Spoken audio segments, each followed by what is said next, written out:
नमस्कार मित्रांनो, श्री स्वामी समर्थ. जय जय स्वामी समर्थ. मित्रांनो, आजच्या व्हिडिओमध्ये आपण स्वामी समर्थांचे असे उपदेश बघणार आहोत ज्याने पती पत्नी, नवरा बायको यांचे संबंध, यांचे नाते अधिक घट्ट होण्यात मदत होईल. मित्रांनो, लग्न तेव्हाच टिकतं जेव्हा तुम्ही काही तडजोड करतात.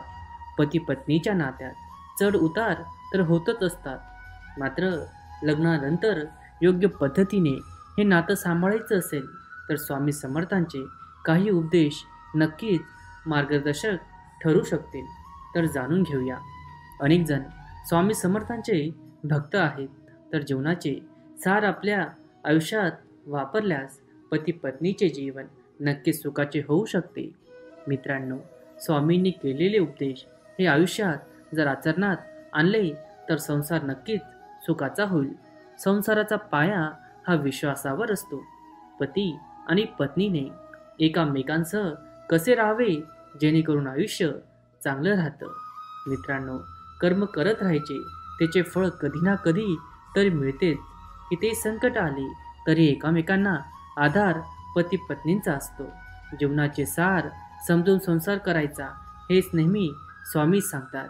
भिवू नकोस, मी तुझ्या पाठीशी आहे म्हणत सदैव साथ देणारे स्वामींचा उपदेश संसारात खूप उपयुक्त आहे. मित्रांनो, संसारात पती आणि पत्नी हे एक समान असतात. संसाराचा गाडा नीट सावरायचा असेल तर दोघांकडेही अहंकार आणि मीपणा असून चालत नाही. मीपणा दूर ठेवा आणि विश्वास आपल्या पदरी जपा, तर कधीच अपयश येणार नाही. मित्रांनो, दोघांनी एकामेकावर विश्वास ठेवला पाहिजे. अहंकार जपला नाही तर नक्कीच संसार सुखाचा होईल. संसार म्हटलं की सर्व काही आपल्याला हवं असं चालत नाही. कधी पत्नीने पत्नीसाठी तर कधी पत्नीने पतीसाठी त्याग करणे गरजेचं आहे. यामध्ये केवळ आत्मानंद अथवा आनंदच प्राप्त होतो. एकामेकांसाठी गोष्टी केल्याने प्रेम वाढते आणि त्यातून एकामेकांबद्दल किती प्रेम आणि आदर आहे याचीही प्रचिती येते. मित्रांनो, त्यामुळे त्याग करा आणि आत्मानंद मिळेल असं म्हटलं आहे. जीवनात कधी दुःख आले तर आपले दुःख आणि वेदना जगाला सांगत फिरण्यापेक्षा आपल्या जवळच्या व्यक्तीला अर्थात पतीला किंवा पत्नीला सांगा, जेणेकरून त्या दुःखाचा बाजार मांडला जाणार नाही. पती आणि पत्नीने हे सुख दुःखात एकामेकांना आधार देत राहावं. तेच एकामेकांचे साथी जन्मभर असतात. त्यामुळे एखाद्या दुःखातून बाहेर पडण्यासाठी त्यांनाच आधार असतो. मित्रांनो, लोकांना दुःख कळाल्यावर त्याचा भाऊ होण्यास वेळ लागत नाही असंही सांगत संसाराचे सार सांगितले आहे. मित्रांनो, काळजी करणारे माणसं मिळायला भाग्य लागतं, पण अशी माणसं आपल्याला मिळाली आहेत हे समजायला देखील भाग्य लागतं. आणि हेच आपल्या नवऱ्या बायकोच्या नात्यात शोधावं लागतं. मित्रांनो, लव्ह मॅरेजमध्ये माणसं ओळखून लग्न केलं जातं, मात्र जुळवून केलेल्या लग्नात सर्व गोष्टी मनासारख्या होतातच असं नाही. त्यामुळे तात्पुरत का असेना पण आपल्याला लाभलेली माणसं ओळखावी लागतात, तर संसार सुखाचा होऊ शकतो. संसाराच्या रहाट गाड्यात अडचणीला येतच राहणार, पण तसं पती पत्नीने आपल्या गाठीशी हे वाक्य बांधून घ्यावे. अडचणी या आयुष्यात नव्हे तर मनात असतात. त्यावर ज्या दिवशी विजय मिळवाल त्या दिवशी मार्ग आपोआप निघेल. जोपर्यंत पती आणि पत्नीला आत्मविश्वासाने, प्रेमाने आणि आदराने एकत्र राहतील, कोणत्याही अडचणीतून मार्ग काढत सुखाचा संसार करू शकतील. मित्रांनो, स्वामी समर्थांचे अनेक उपदेश आहेत, मात्र सुखी संसार करायचा असेल तर हे महत्त्वाचे उपदेश तुम्ही पाळायलाच हवे. मित्रांनो, प्रेम खरं असेल तर कधीही बदलत नाही. आयुष्यामध्ये कधी कोणाला वेळ देण्यासाठी फोर्स करू नका. जर त्या व्यक्तीला तुमचे महत्त्व असेल तर तो व्यक्ती स्वतःहून तुम्हाला वेळ देईल, आणि जर तुमचे महत्त्व नसेल तर तुमच्याबरोबर असूनही ती व्यक्ती तुम्हाला कधीही साथ देणार नाही. या 3 गोष्टींमुळे काही लोक तुमची इज्जत करत नाही. मित्रांनो, कधी कोणाबरोबर बोलण्यासाठी त्याचे हातपाय पकडू नका. जर ती व्यक्ती तुमच्याबरोबर बोलत नाही, याचा अर्थ त्या व्यक्तीला तुमच्यामध्ये इंटरेस्ट नाही आहे. चुका समोरची व्यक्ती करते आणि सॉरी तुम्ही बोलत असाल तर ती व्यक्ती आणखीन चुका करत राहील आणि कधीही त्यांच्या मान्य चुका होणार नाही. मित्रांनो, प्रत्येक वेळी प्रत्येकासाठी अवेलेबल राहणं थांबवा, त्यामुळे तुमची इज्जत कमी होते. बघा मित्रांनो, तुम्हाला माहीत आहे का, आयुष्यामध्ये वाईट काळ, वाईट वेळ येत असते. यासाठी तेथे जे लोक सारखे सारखे पाणी ओढत राहतात की तुमचे आहेत आणि त्याची ओळख होते. मित्रांनो, कोणाबरोबरही नातं तोडायचं किंवा जोडायचं असेल तर घाई करू नका. थोडा आणखी वेळ द्या, कारण नंतर पस्तावा होणार नाही. कोणीही तुमचा विश्वास तोडत असेल तर त्याचे आभार माना, कारण तीच व्यक्ती तुम्हाला शिकवते की विश्वास खूप विचारूनच केला पाहिजे. मित्रांनो, हा व्हिडिओ आवडत असेल तर व्हिडिओला लाईक करा, चॅनलला सबस्क्राईब करा. मित्रांनो, काही लोक धोका देऊन असे निघून जातात जसं काही ओळखच नसते आणि जसा तिरस्कार करतात जसं प्रेमाला कधी मानतच नाही. मित्रांनो, संपले नाते असे लोकांबरोबर ज्यांना भेटून असं वाटतं की आयुष्यभर साथ देतील. किती वाईट वाटलं ना जेव्हा तुम्ही एखाद्या नात्याला झाडासारखं पाणी देऊन मोठं करतात आणि एक दिवस ते तुम्हाला धोका देऊन निघून जातं. मित्रांनो, माणूस जर प्रेमात पडला तर दुःखामध्ये पडतोच, कारण प्रेम कोणावरही कितीही केलं तरी थोडं तरी दुःख वाढतंच. मित्रांनो, तुमची ताकदीची गरज तेव्हा पडते जेव्हा तुम्हाला काही वाईट करायचं असतं. नाहीतर जगात सगळं मिळवण्यासाठी पुरेसे प्रेमच भरपूर आहे. मित्रांनो, नेतृत्व करण्याचा अर्थ लोकांना योग्य रस्ता दाखवणं असं असतं, ना की त्याच्यावर राज्य करणं. बघा मित्रांनो, जिंकल्यानंतर तर सगळेच लोक जवळ येतात आणि हरल्यानंतर सुद्धा जवळ येतात, तेच आपले असतात. मित्रांनो, वेळेने शांत राहायला शिकवलं, नाहीतर जो ऐकू शकतो तो तर ऐकवू पण शकतो. मित्रांनो, परिस्थिती आणि नशिबावर कधीही गर्व करू नका, कारण सकाळ होते त्यांचे सुद्धा ज्यांचे दिवस खराब होते. मित्रांनो, जर प्रेम नाही तर दिखावा का करतात, आणि जर निभावू शकत नाही तर आश्वासन का देतात. मित्रांनो, कोणाच्या भावनांबरोबर कधी खेळू नका. असं होऊ शकतं की तुम्ही हा खेळ जिंकला, पण हे नक्की आहे की त्या माणसापासून तुम्ही नक्कीच हरलात. मित्रांनो, काही मोठ्या लोकांनी म्हटलं आहे, वय छोटं आहे तुझं. मी पण हसून म्हटले, वय भलेही छोटं असेल पण विचार तुमच्यापेक्षा मोठे आहे. ज्या माणसाचं मन स्वच्छ असतं त्यालाच हे जग जास्त रडत असतं. भरोसा नसेल तर स्वतःकडे पहा. मित्रांनो, आज नाही तर उद्या त्या व्यक्तीला जाणीव होईल की नशीबवाल्यांना मिळतात काळजी करणारे. मित्रांनो, समोरच्याला विसरायचं असेल तर स्वतःला बदला, आणि इतकं बदला की ती व्यक्ती तुमची आठवण काढेल. मित्रांनो, काही फरक पडत नाही की तुम्ही किती सुंदर आहात, कारण गोरीला आणि माकडसुद्धा तेवढंच सुंदर असतात. काही फरक पडत नाही की तुमचे शरीर किती विशाल आणि मजबूत आहे, कारण स्मशानपर्यंत तुम्ही स्वतःला नेऊ शकत नाही. तुमचे कितीही उंच असले तरी तुम्ही येणाऱ्या काळाला पाहू शकत नाही. मित्रांनो, याने काही फरक पडत नाही की तुमची त्वचा किती गोरी आहे आणि चमत्कार आहे, कारण अंधार पडल्यानंतर प्रकाशाची गरज असते.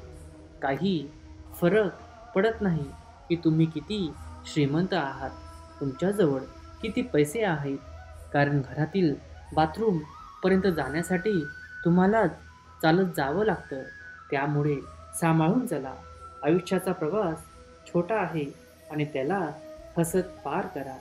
मित्रांनो, उत्तर तर प्रत्येक गोष्टीचे देता येते, पण ज्याला नात्यांचे महत्त्व समजत नाही त्याला शब्दांचे काय समजणार आहे. मित्रांनो, एक गोष्ट सांगू का? काहीतरी खास आहे हे तुमच्यामध्ये. कारण जो माणूस आयुष्यामध्ये कधी रडला नाही त्या माणसाला रडवलं तुम्ही. जे लोक तुमच्यावर खरं प्रेम करतात ते रागाच्या भरामध्ये चुकीचे बोलू शकतात, पण कधीही तुमचं वाईट करू शकत नाही. त्याचं तुमच्यावर नाराज होणं म्हणजे काळजी असते.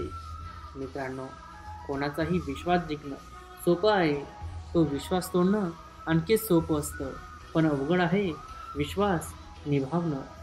मित्रांनो, ऐका, थोडं थांबा.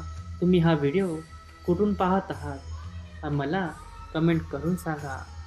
मित्रांनो, लग्न तेव्हाच टिकतं जेव्हा तुम्ही काही तडजोड करतात.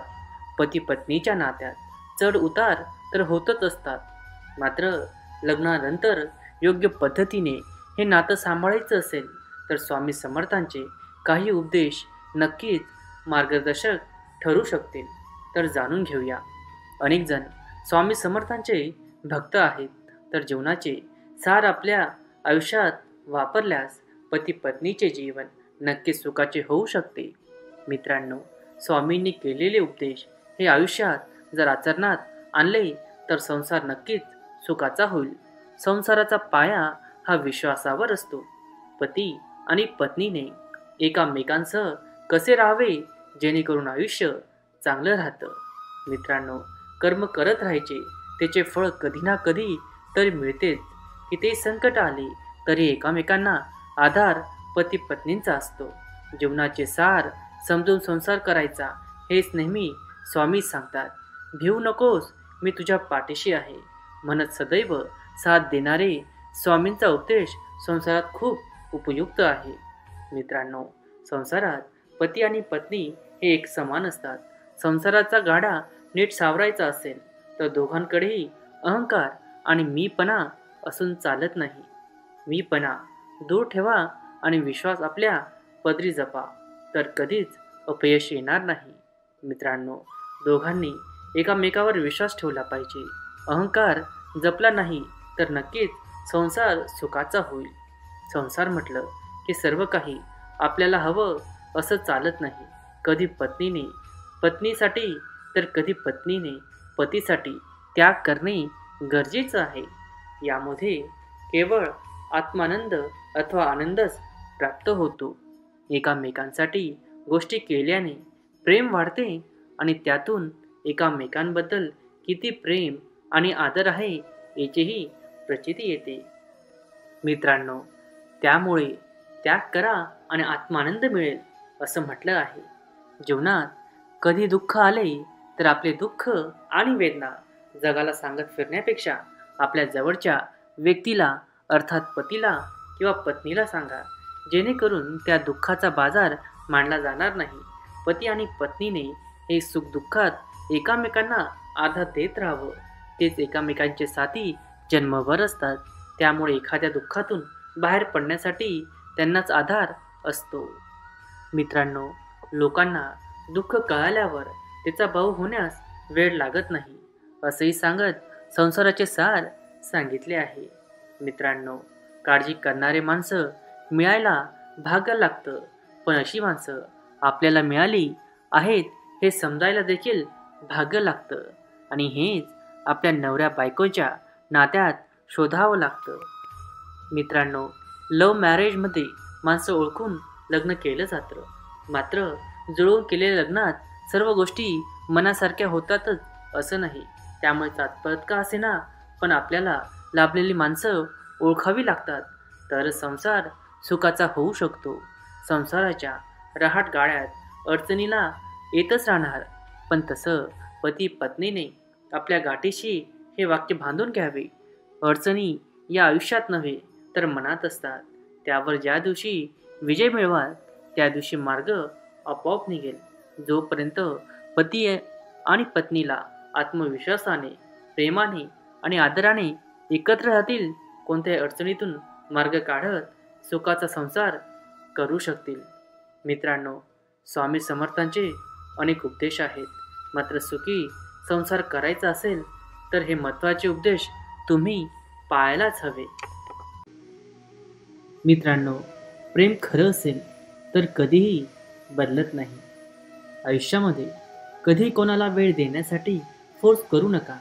जर त्या व्यक्तीला तुमचे महत्त्व असेल तर तो व्यक्ती स्वतःहून तुम्हाला वेळ देईल, आणि जर तुमचे महत्त्व नसेल तर तुमच्याबरोबर असूनही ती व्यक्ती तुम्हाला कधीही साथ देणार नाही. या 3 गोष्टींमुळे काही लोक तुमची इज्जत करत नाही.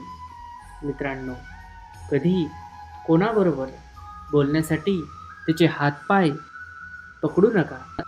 जर ती व्यक्ती तुमच्याबरोबर बोलत नाही, याचा अर्थ त्या व्यक्तीला तुमच्यामध्ये इंटरेस्ट नाही आहे.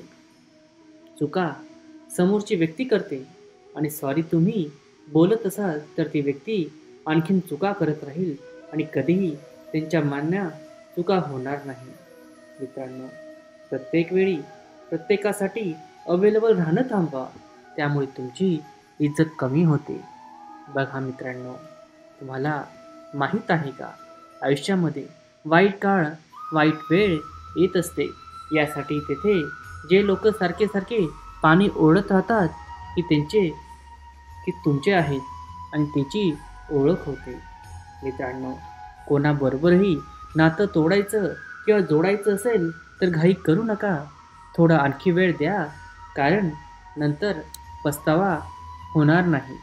कोणीही तुमचा विश्वास तोडत असेल तर त्याचे आभार माना, कारण तीच व्यक्ती तुम्हाला शिकवते की विश्वास खूप विचारूनच केला पाहिजे.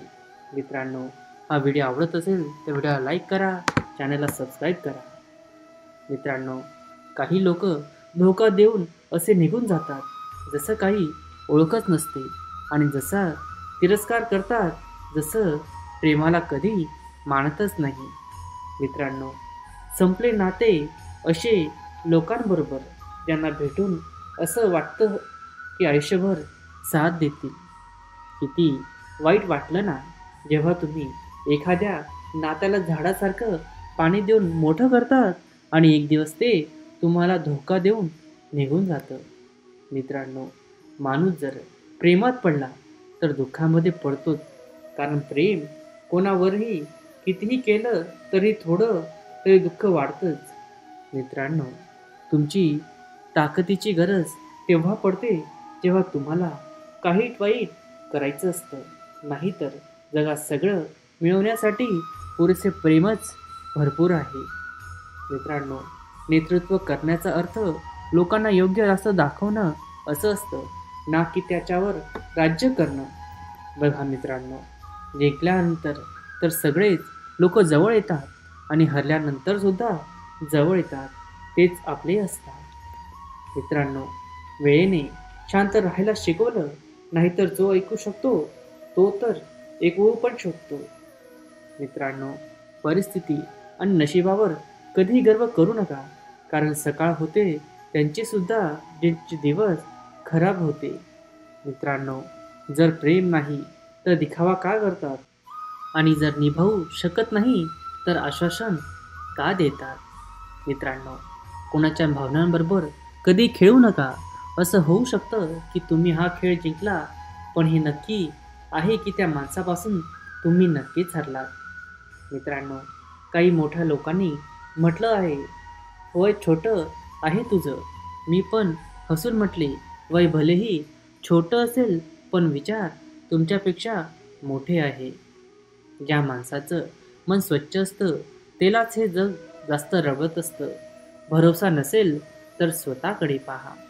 मित्रांनो, आज नाही तर उद्या त्या व्यक्तीला जाणीव होईल की नशीबवाल्यांना मिळतात काळजी करणारे. मित्रांनो, समोरच्याला विसरायचं असेल तर स्वतःला बदला, आणि इतकं बदला की ती व्यक्ती तुमची आठवण काढेल. मित्रांनो, काही फरक पडत नाही की तुम्ही किती सुंदर आहात, कारण गोरीला आणि माकडसुद्धा तेवढंच सुंदर असतात. काही फरक पडत नाही की तुमचे शरीर किती विशाल आणि मजबूत आहे, कारण स्मशानपर्यंत तुम्ही स्वतःला नेऊ शकत नाही. तुमची कितीही उंच असले तरी तुम्ही येणाऱ्या काळाला पाहू शकत नाही. मित्रांनो, याने काही फरक पडत नाही की तुमची त्वचा किती गोरी आहे आणि चमत्कार आहे, कारण अंधार पडल्यानंतर प्रकाशाची गरज असते. काही फरक पडत नाही की तुम्ही किती श्रीमंत आहात, तुमच्याजवळ किती पैसे आहेत, कारण घरातील बाथरूमपर्यंत जाण्यासाठी तुम्हाला चालत जावं लागतं. त्यामुळे सांभाळून चला. आयुष्याचा प्रवास छोटा आहे आणि त्याला हसत पार करा. मित्रांनो, उत्तर तर प्रत्येक गोष्टीचे देता येते, पण ज्याला नात्यांचे महत्त्व समजत नाही त्याला शब्दांचे काय समजणार आहे. मित्रांनो, एक गोष्ट सांगू का? काहीतरी खास आहे हे तुमच्यामध्ये, कारण जो माणूस आयुष्यामध्ये कधी रडला नाही त्या माणसाला रडवलं तुम्ही.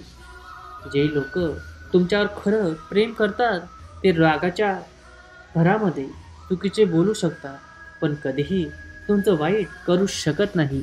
त्याचं तुमच्यावर नाराज होणं म्हणजे काळजी असते. मित्रांनो, कोणाचाही विश्वास जिंकणं सोपं आहे, तो विश्वास तोडणं आणखी सोपं असतं, पण अवघड आहे विश्वास निभावणं. मित्रांनो, ऐका, थोडं थांबा. तुम्ही हा व्हिडिओ कुठून पाहत आहात मला कमेंट करून सांगा. मित्रांनो, धन्यवाद. जय जय राम कृष्ण हरी. श्री स्वामी समर्थ. की कर्म काय आहे, कर्माचं स्वरूप काय असतं आणि आपले कोणतेही कर्म चांगले कसे बनतात. मित्रांनो, ह्या घटनेमध्ये एक थोर मोठे ऋषी होते. त्यांना एकदा त्यांच्या शिष्याने विचारलं की गुरुवर, आपण कृपा करून मला सांगावं की कर्म काय आहे, कर्माचं स्वरूप काय असतं आणि आपले कोणतेही कर्म चांगले कसे बनतात. मग ऋषीने सांगितलं की कर्माला समजण्यासाठी तुम्हाला एक कहाणी सांगतो. ह्या कहाणीमध्ये तुम्ही समजून जाणार की कर्म काय आहे, कर्माचं स्वरूप काय असतं आणि आपले कर्म चांगले कसे बनतात. ऋषी कहाणी सांगायला सुरुवात करतात. बुलंद शहरामध्ये एक राजा राज्य करत होता. एक दिवस तो घोड्यावर बसून आपल्या राज्यात फिरत होता. सर्वीकडे फिरून आल्यानंतर तो एका दुकानासमोर थांबला.